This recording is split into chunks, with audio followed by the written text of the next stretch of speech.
The last year or so, I have been thinking very seriously about the question of whether or not I would want to become a vampire.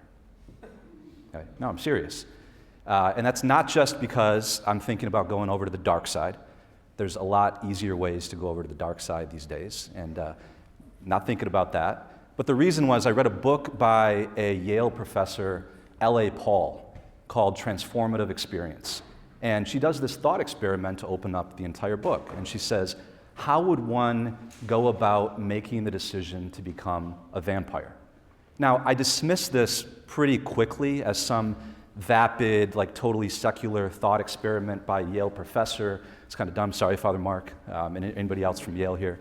So I was really quick to dismiss the question, right? I mean, of course I don't want to become a vampire and subsist on people's blood. I mean, this is a ridiculous question. It's easy. Vampires are evil. But it's a fascinating question if we think about it, right? She says, becoming a vampire is kind of like making a decision to become a parent.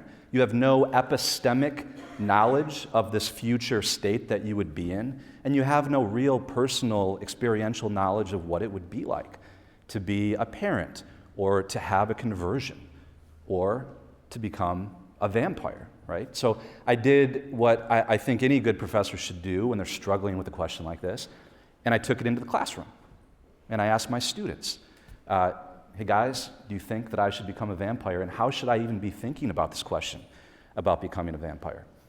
And we had a long debate, about an hour-long debate.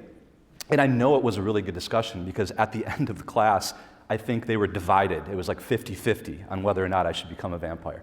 So I'm not entirely sure what to think about that. But it means that there was something generative in the question itself, right? I'll let you all know that I did not make the decision, so you can rest easy at the hotel tonight.